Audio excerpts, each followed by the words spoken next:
दोस्तों नमस्कार। आज का विषय बहुत ही गंभीर है। चाइना ने भारत के खिलाफ डब्ल्यूटीओ में शिकायत करी है और पूरा एजेंडा है कि भारत के मेक इन इंडिया को किस तरह से डिरेल किया जाए। एक बहुत इंपॉर्टेंट केस है, इसकी चर्चा आज हम करेंगे, लेकिन इस चर्चा को आगे बढ़ाने से पहले इस बात को समझना होगा कि डब्ल्यूटीओ के चेस गेम में अगर चीन भारत को मात दे रहा है तो हमें अपनी तैयारी करनी होगी। दोस्तों, यह विषय मेरे लिए बहुत प्रिय है क्योंकि जब डब्ल्यूटीओ आया था उस समय सन 2000 में जब लागू हुआ था डब्ल्यूटीओ, तब मैंने और पवार साहब जो भारत के कृषि मंत्री बने बाद में, हमने मिलकर एक थिंक टैंक बनाया था। उसका एजेंडा यह था कि भारत ने जब डब्ल्यूटीओ साइन किया है तो हमारे जो कानून हैं, हमारे जो काम करने के तरीके हैं, वो डब्ल्यूटीओ के एग्रीमेंट्स के हिसाब से अलाइन नहीं करते हैं। तो एजेंडा ये था कि जितने भी एग्रीकल्चर सेक्टर से रिलेटेड इश्यूज हैं, हम उनको जल्दी से जल्दी सुधारें ताकि भारत के ऊपर डब्ल्यूटीओ का असर मिनिमम हो।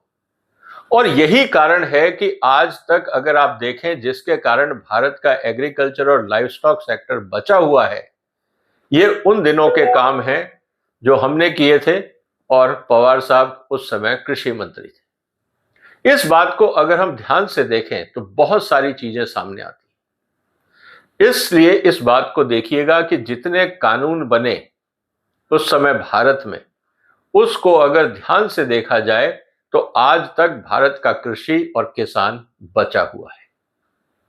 मैं तारीफ नहीं कर रहा हूं अपनी या अपने ग्रुप की, लेकिन अगर हम ध्यान से काम करें तो हम डब्ल्यूटीओ के चेस गेम को ढंग से खेल सकते हैं। चाइना ने किया, उसका फायदा उठाया। हम लोगों ने कहीं ना कहीं डब्ल्यूटीओ को समझकर उसके हिसाब से अपनी नीति निर्धारण नहीं की। हमने सिर्फ पुराने ही तरीके को राजनीतिक रूप से देखा, डब्ल्यूटीओ को यह कह के क्रिटिसाइज किया कि डब्ल्यूटीओ हमारे लिए नहीं है, हम क्यों शामिल हुए, वगैरह वगैरह।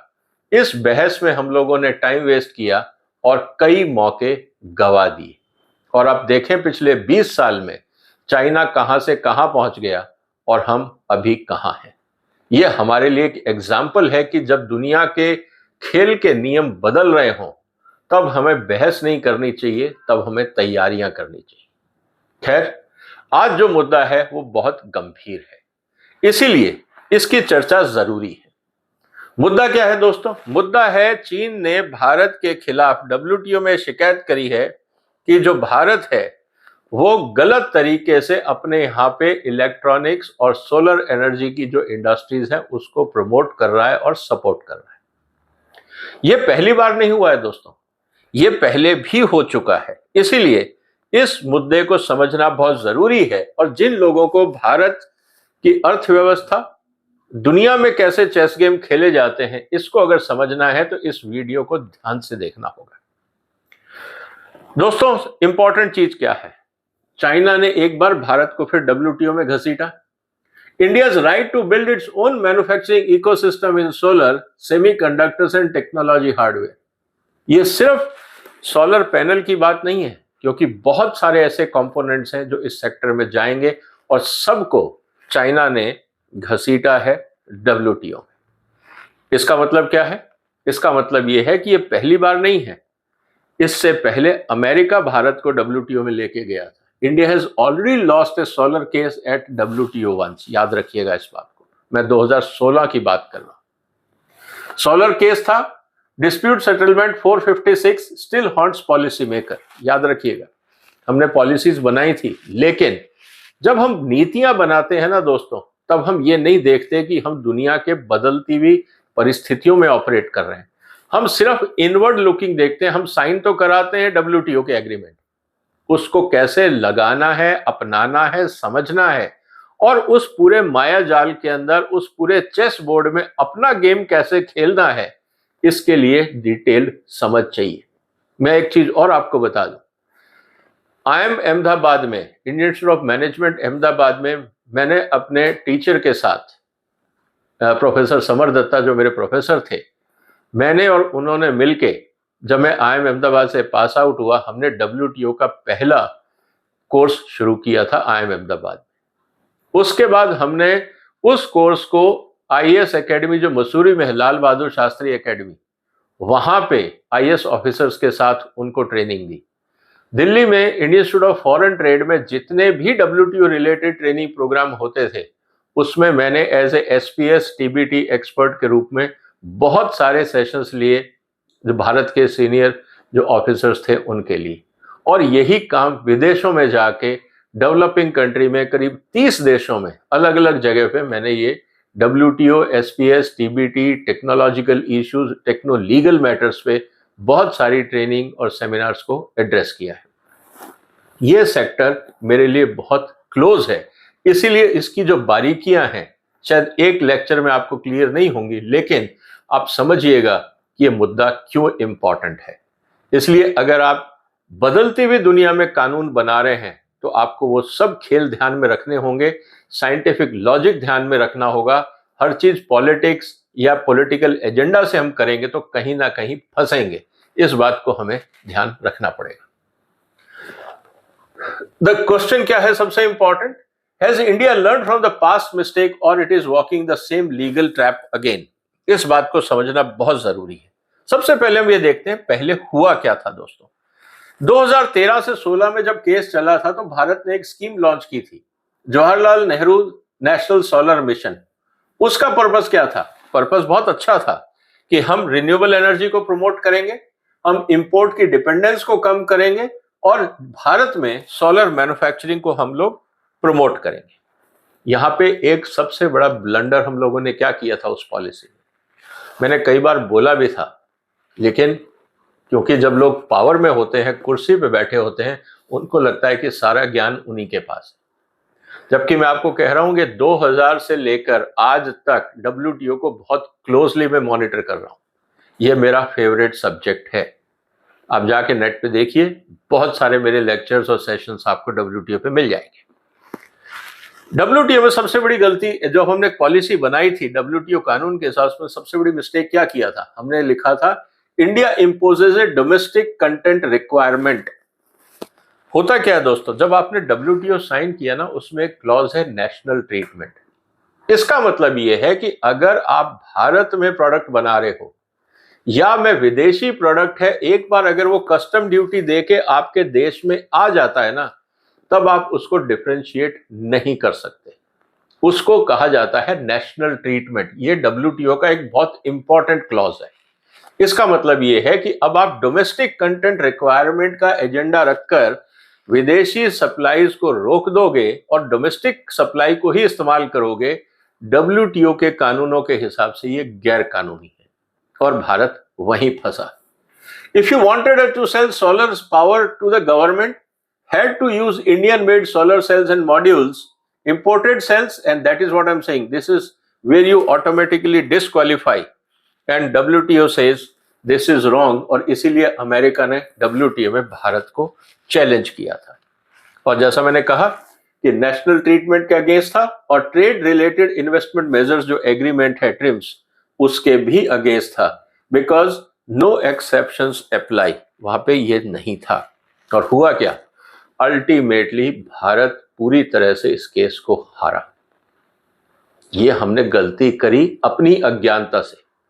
हमने सोचा हम डोमेस्टिक इंडस्ट्री को प्रमोट करेंगे, हमने ऐसे कानून बनाए, ऐसी पॉलिसीज बनाई जो WTO के प्रावधानों के खिलाफ थी। इसका मतलब यह है कि जब आप पॉलिसी बनाते हैं तो आपको बहुत सावधानी से करना चाहिए। एग्रीकल्चर में मैंने कई पॉलिसियां बनवाई, पवार साहब के साथ डिस्कस करके। उस समय मैडम राधा सिंह थी सेक्रेटरी एग्रीकल्चर, मिस्टर रेड्डी हुआ करते थे जॉइंट सेक्रेटरी प्लांट प्रोटेक्शन। बहुत सारे काम किए गए, आज तक वो लागू है। उसको WTO में आप चैलेंज नहीं कर सकते क्योंकि उसके पीछे साइंटिफिक जस्टिफिकेशन था, और WTO में अगर किसी को चैलेंज करना है तो साइंटिफिक जस्टिफिकेशन को डिनाई करना पड़ेगा, जो पॉसिबल नहीं। इसीलिए ये बहुत इंपॉर्टेंट मुद्दा है। हुआ क्या था, जब हम बात कर रहे हैं, India did not lose because of solar policy is illegal, India loss because bad legal design. Policy ठीक थी कि हमें सोलर पे फोकस करना है, लेकिन कैसे करना है इसको लेकर हम चूक गए। पहली गलती क्या हुई थी उसमें? Binary discrimination. Indian goods are allowed, imported goods were banned. WTO is extremely clear. You cannot condition market access on origin. Go back, जो मैं कह रहा था आपसे, नेशनल ट्रीटमेंट. दूसरी तरफ जब ये मुद्दा गया WTO में, भारत का क्या आर्ग्यूमेंट था? भारत का आर्ग्यूमेंट था, we are doing it for national security, environment protection and climate change. वो बात ठीक है, आप अच्छे काम के लिए कर रहे हो, क्या कानून तोड़ के करोगे? मुद्दा यहां पे आ गया था. But in 2016, climate law was underdeveloped at WTO. India could not prove a critical shortage, and measures failed proportionality test. तो ये गलतियां हमसे हुई कि हम जो कहना चाह रहे थे, जो हम चाह रहे थे, वो हमारी पॉलिसी में रिफ्लेक्ट नहीं था. पॉलिसीज कुछ और कह रही थी. पुअर एविडेंस, हम लोग ये भी नहीं बता पाए कि हमारे पास प्रूफ क्या है विदेशी माल को रिजेक्ट करने का. Why imports were unreliable, why alternatives were not sufficient, and why exclusion was necessary. ये क्यों था सर? क्या इंपोर्ट की क्वालिटी खराब थी? आपने क्वालिटी स्टैंडर्ड्स को देखा? उस पर फोकस नहीं था. क्या सप्लाई इनसफिशिएंट थी, अनरिलायबल थी?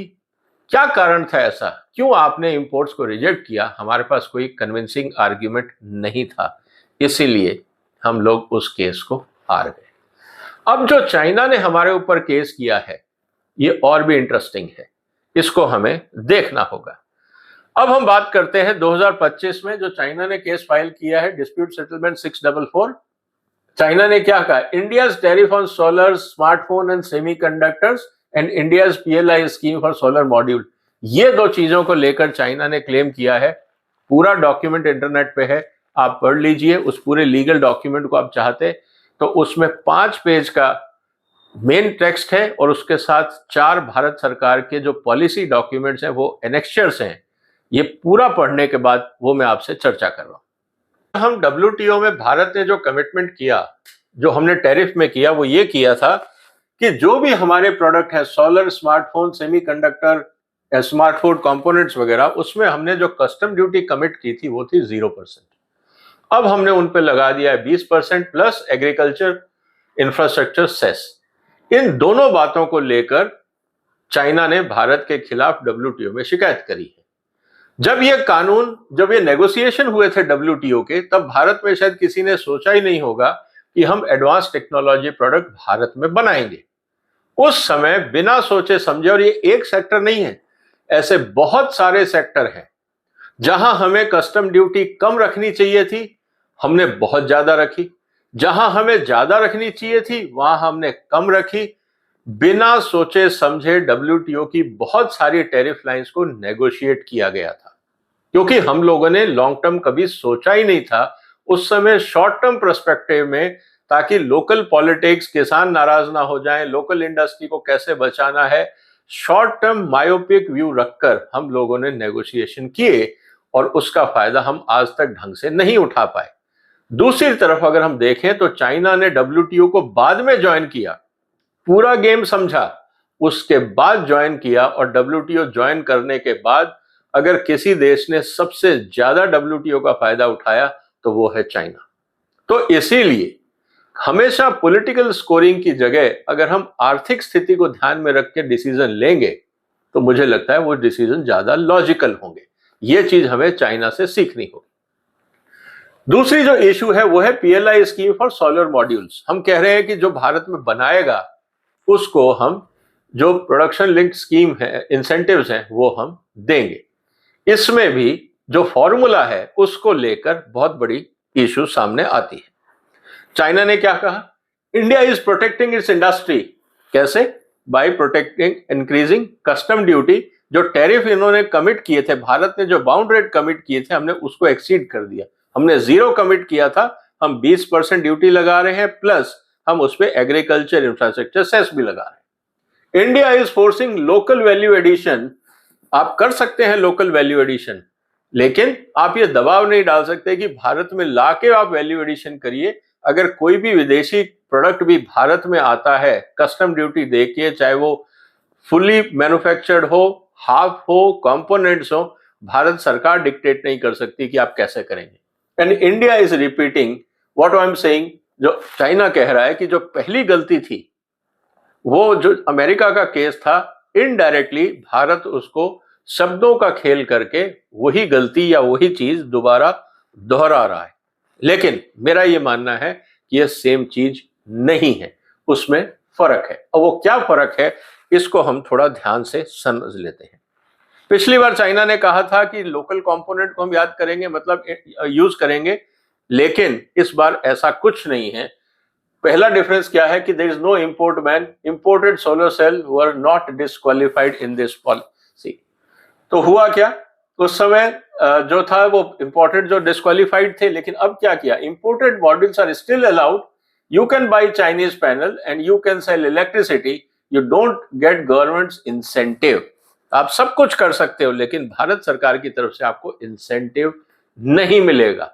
ये बात भारत ने कर दी है, and this is legally very important because WTO law hates exclusion and it tolerated conditional incentive. Important चीज क्या है, आपको एक्सक्लूजन या बैन पे रिस्ट्रिक्शन है, लेकिन अगर आप कोई कंडीशनैलिटीज करते हो तो वो एक अलग ढंग से देखा जाता है। वॉलंटरी PLI स्कीम, अगर हम ध्यान से देखें, PLI इज नॉट मैंडेटरी। इस बात को देखिए, जो कंपनी चाहेगी वो ही अप्लाई करेगी। तो भारत सरकार अपनी तरफ से कोई दबाव नहीं डाल रही, कोई रिस्ट्रिक्शन नहीं कर रही। Companies choose whether to apply, they choose integration level and they choose value addition targets. अभी इंटीग्रेशन लेवल क्या है, अगर आप भारत सरकार की पॉलिसी देखेंगे तो उसमें 3 लेवल हैं, लेवल ABC। कितना कंपोनेंट यहां बनेगा, उसका कौन सा हिस्सा बनेगा, उसमें कितना वैल्यू एडिशन होगा, पूरी वैल्यू चेन में अगर आप कंप्लीट बनाते हैं तो A, और उसका पोर्शन बनाते हैं तो B, और बिल्कुल एक कंपोनेंट पे फोकस करते हैं तो C। ये 3 तरह के स्कीम भारत सरकार की इसमें है। No one is compelled to localise, this weakens China's TRIMs argument कि भारत सरकार में आप जो इन्वेस्टमेंट्स हैं उसको आप डिस्करेज कर रहे हैं, ट्रेड को डिस्करेज कर रहे हैं, एंड लिंकिंग टू इन्वेस्टमेंट्स, इस तरह की बहुत सारी बातें की जा सकती थी, लेकिन इस कानून में ऐसा नहीं है क्योंकि ये PLI स्कीम मैंडेटरी नहीं। चेंजेस ग्लोबल रियलिटी, 1916 में 2016 में क्या था दोस्तों, WTO discipline was strict, industrial policy was taboo. इस समय यह था कि साहब हम जो काम कर रहे हैं वो एक अलग सोच का कर रहे थे। 25 में क्या हो रहा है, US has an inflationary reduction index, EU has a zero industry act, and then everyone is subsidizing domestic clean technology. India is no longer an outlier. अब पूरी दुनिया में कानून बन रहे हैं ग्रीन टेक्नोलॉजी, क्लीन टेक्नोलॉजी को लेकर, हम अलग नहीं हैं। तो अगर आप किसी क्लीन टेक्नोलॉजी पे फोकस करते हैं तो आप गलत नहीं कर रहे हैं। इस बात को हमें देखना होगा क्योंकि वक्त बदल रहा है। लेकिन कुछ बातें जो चिंताजनक है, जिस पे भारत सरकार को ध्यान देना होगा, वो है पहली बात, लोकल वैल्यू एडिशन फॉर्मूला। इस पे ध्यान देना होगा, नहीं तो मुश्किलें होंगी। PLI calculates incentive by subtracting imported input. इसका मतलब क्या है, इनडायरेक्टली टोटल में से आप इनपुट हटा दीजिए, जो लोकल कंपोनेंट है हम उसके ऊपर PLI देंगे, मतलब इनडायरेक्टली हम ये कह रहे हैं कि हम सब्सिडाइज करेंगे लोकल कंपोनेंट को। और ये खेल जो है ये बड़ा डेंजरस हो जाता है। Different languages same effect as domestic content is required, if WTO agrees this can be a trouble for India. दूसरा इंपॉर्टेंट चीज क्या है, जो सब्सिडी और काउंटरवेलिंग मेजर्स हैं, WTO subsidy laws is if subsidy is contingent on using domestic goods, it is automatically illegal. जब आप PLI scheme domestic component को दे रहे हो, इसका मतलब आप सब्सिडाइज कर रहे हो। तो भारत को वहां पे थोड़ा सा इंपॉर्टेंट पॉलिसी डिस्क्रिशन करना पड़ेगा, रीलुक करना पड़ेगा पॉलिसी को। No defence and no balancing approach, क्योंकि that is a direct violation. तीसरा जो खतरा है वो है टैरिफ को लेकर। India is clearly exceeding bound rate. जैसा मैंने कहा कि हमने बाउंड रेट 0 दिया हुआ है, अब हम उस पर 20% प्लस एग्रीकल्चर इंफ्रास्ट्रक्चर सेस लगा रहे हैं। अब कहने का मतलब ये है कि this strengthens China's narrative of protectionism, कि भारत ने कमिट तो किया था 0, अब कस्टम ड्यूटी क्यों लगाई जा रही है, इसको लेकर चिंता है। क्योंकि कस्टम ड्यूटी अगर आप नहीं लगाओगे, जिस स्केल पे चाइना में प्रोडक्शन होता है, डोमेस्टिक इंडस्ट्री जो है वो सस्टेनेबल नहीं होगी। इस बात को हमें समझना होगा। तो इंपॉर्टेंट चीज क्या है दोस्तों, मेरे कुछ सुझाव है। अगर सरकार चाहे तो इन पे विचार कर सकती है। पहली बात, redesign the narrative. Stop saying make in India in legal filing. What is important is objective. आप पॉलिटिकल स्टेटमेंट से हट जाइए, आप कहिए कि हमारा फोकस है climate transition, supply chain resilience and overall energy security. Words matter in WTO like any legal battle. आप क्या कह रहे हैं और उसका मतलब क्या. अगर आप कहेंगे कि हमने किया है because of make in India, इसका मतलब आप जो इंपोर्टेड गुड्स हैं उसको डेलिबरेटली आप आइसोलेट कर रहे हैं. आप मेक इन इंडिया करिए, लेकिन थोड़ा क्रिएटिव वे में. किस तरह से करना है, कैसे करना है, इसके लिए क्रिएटिविटी चाहिए. हमने एग्रीकल्चर सेक्टर को प्रोटेक्ट किया, उसमें साइंटिफिक लॉजिक इस्तेमाल किए, जो कंप्लायंस थे WTO के उनको ध्यान में रख के वो कानून बनाए गए, वो क्लॉज बनाए गए, जिसका फायदा आज तक मिल रहा है. और जिसमें एक सबसे बड़ा मुद्दा है नॉन वेजिटेरियन मिल्क की डिबेट, अगर आपने सुनी होगी. वो डॉक्यूमेंट भी मैंने ही ड्राफ्ट किया था. क्या था उसका लॉजिक, वो कभी अलग से बैठेंगे, बात करेंगे, पब्लिक में नहीं बताएंगे, लेकिन उस बात को समझना बहुत जरूरी है. Shift away from the pure local content argument, move towards efficient benchmarking. Local content और इंपोर्टेड की बात नहीं है, आप बेंचमार्किंग करिए. आप डोमेस्टिक स्टैंडर्ड इतने ऊपर कर दीजिए कि डोमेस्टिक कंपनी को बोलिए कि आप हाई स्टैंडर्ड प्रोडक्ट बनाइए, ताकि जो इंपोर्टेड लो स्टैंडर्ड प्रोडक्ट आता है उसको क्वालिफिकेशन मतलब क्वालिटी नॉर्म्स के हिसाब से रिजेक्ट कर सको, ना कि मेक इन इंडिया और मेक इन चाइना के हिसाब से. यह अधिकार आपको है और ये चीज इंपॉर्टेंट है. और हमारे यहाँ पे जो सबसे बड़ी प्रॉब्लम आती है एक्सपोर्ट्स में, वो यही है. जो बाकी जो कंट्रीज हैं वो इसी नॉर्म को फॉलो करते हैं. Efficiency benchmark, carbon intensity standards, technology depth, R&D and skill creation, reward capability, not just geography. हमारे प्रोडक्ट क्यों रिजेक्ट होते हैं? जहां जहां हमारे प्रोडक्ट रिजेक्ट होते हैं ना दोस्तों, वो हम होते हैं क्वालिटी के नॉर्म्स पे. हम बोलते हैं नहीं कि क्वालिटी स्टैंडर्ड जरूरत से ज्यादा है. वो डेलिब्रेट किए हैं उन लोगों ने. अगर मैं ये कहता हूं कि फूड सेफ्टी स्टैंडर्ड्स इंपॉर्टेंट है और फूड सेफ्टी में मुझे पेस्टिसाइड रेजिड्यू बिल्कुल नॉन डिटेक्टेबल लेवल पे चाहिए, तो आप क्या मना करोगे? क्या आप कहोगे कि मेरा किसान गरीब है तो आप ज्यादा पेस्टिसाइड खाओ? इस आर्ग्यूमेंट को कौन मानेगा? इसीलिए साइंस एंड टेक्नोलॉजी को जब तक हम पॉलिसी में यूज नहीं करेंगे, लीगल सिस्टम में जब तक logic of science and technology नहीं आएगा, आपका कानून हमेशा वीक रहेगा. पॉलिटिक्स और साइंस एंड टेक्नोलॉजी दोनों डिफाइन करते हैं लॉ, लेकिन जब फेयर एंड ट्रांसपेरेंट सिस्टम की बात आती है तो पॉलिटिक्स में हमेशा फंसोगे. अल्टीमेटली आपके पास science and technology argument important होता है, जिसको जस्टिफाई आप कर सकते हो और बाकी कंट्री भी उसको क्वेश्चन नहीं कर पाएंगे. तीसरा इंपॉर्टेंट चीज है fix tariff issue separately if needed, negotiate tariff corrections and rebind selectively but do not sacrifice PLI architect. PLI important है डोमेस्टिक इंसेंटिव के लिए.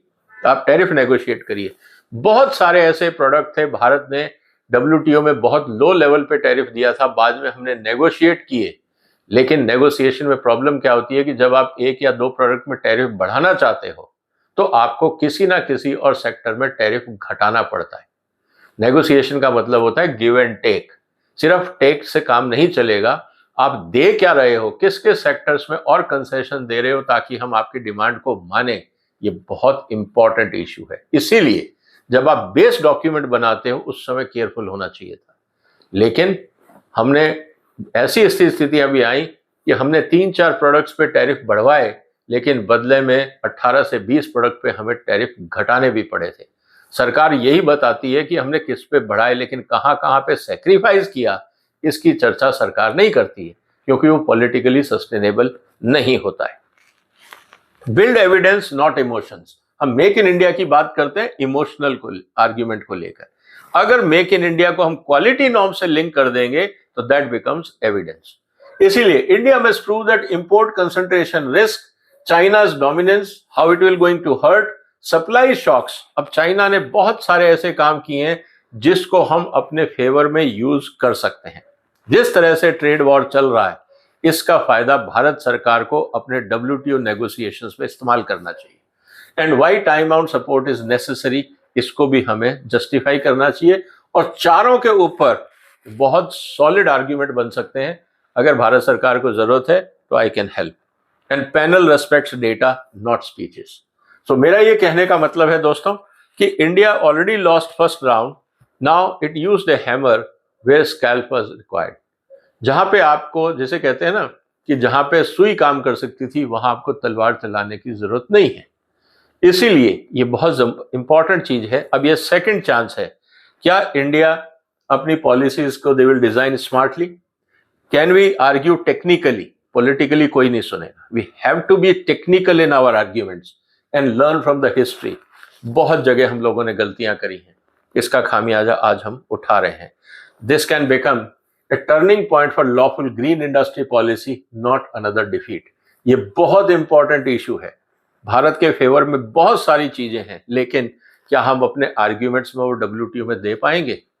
ये बहुत इंपॉर्टेंट मुद्दा है, इसको समझना होगा। Important thing is world is changing. अब WTO का उतना प्रेशर नहीं है जितना पहले हुआ करता था, इसलिए भारत अपने कार्ड्स और अच्छी तरह खेल सकता है। And WTO is struggling to keep up, and can India shape the rules without breaking them. आप पूरे उसी कानून के दायरे में खेलिए, कानून मत तोड़िए, लेकिन कानून को किस तरह से घुमाना है अपने फायदे के लिए, इसके लिए आपके पास एविडेंस और आर्ग्यूमेंट दोनों होने चाहिए।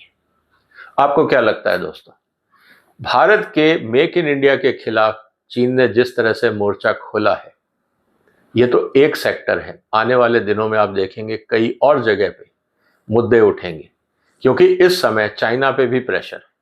चाइना को नए बाजार खोलने हैं, अमेरिका ने अपनी तरफ से टैरिफ लगा दिए। दूसरी तरफ चाइना का अलग गेम चल रहा है, वहां पे स्लो डाउन है, पॉपुलेशन डिक्लाइन है, लोकल इंडस्ट्री को बाजार चाहिए। भारत एक सबसे बड़ा बाजार है, इसलिए चाइना को भारत का बाजार चाहिए, अमेरिका को, ट्रंप को भी भारत का बाजार चाहिए, यूरोप को भी भारत का बाजार चाहिए, हर देश को भारत का बाजार चाहिए। लेकिन हम जब तक अपने यहाँ पे कानून सही नहीं करेंगे, क्वालिटी नॉर्म सही नहीं करेंगे, या तो हमारे ऊपर डंपिंग का खतरा रहेगा, या हमें WTO के जो नेगोशिएटेड बाउंड रेट है उसके खिलाफ जाके हमें टैरिफ को बढ़ाना पड़ेगा। दोनों ही बहुत बड़ा चैलेंज बन सकते हैं। इसीलिए मैं पहले दिन से कह रहा हूं, मेक इन इंडिया का आधार होना चाहिए क्वालिटी, नॉट क्वांटिटी। अगर आप quality base make in India बनाओगे, ये सारे चैलेंजेस आप आसानी से एड्रेस कर सकते हैं। आपको क्या लगता है दोस्तों, मेक इन इंडिया पे जो चाइना ने अटैक किया है, या मैं कहूंगा उसको चैलेंज किया है, खासकर सोलर और इलेक्ट्रॉनिक कंपोनेंट्स को लेकर, आपको क्या लगता है WTO में क्या होगा? मुझे लगता है भारत सरकार को संभल के टेक्निकल जस्टिफिकेशंस दे के रास्ता निकालने का प्रयास करना चाहिए। अभी तो बायलैटरल डिस्कशन है, चाइना ने तो अभी ये कहा है कि हम बात करना चाहते हैं, तो भारत क्या कस्टम ड्यूटी घटाएगा? ये तो वक्त बताएगा। अगर ये मैटर डिस्प्यूट रेजोल्यूशन में जाता है तो कई देश और जुड़ जाएंगे, क्योंकि बहुत सारे देशों का इंटरेस्ट होगा। अमेरिका तो निश्चित रूप से जुड़ेगा। फिर अमेरिका और चाइना दोनों मिलकर भारत के खिलाफ WTO में केस लड़ रहे होंगे। स्थिति बड़ी विचित्र होगी। हमें strong legal and technical argument पे काम करना होगा। ये थे मेरे विचार। उम्मीद है आपको ये थोड़ा सा टेक्निकल सब्जेक्ट था, पसंद आया होगा। जो भी आपके विचार हैं कमेंट बॉक्स में लिखिए। फिर मुलाकात होगी एक और महत्वपूर्ण मुद्दे के साथ। तब तक अपना ध्यान रखिएगा। फिलहाल वंदे मातरम।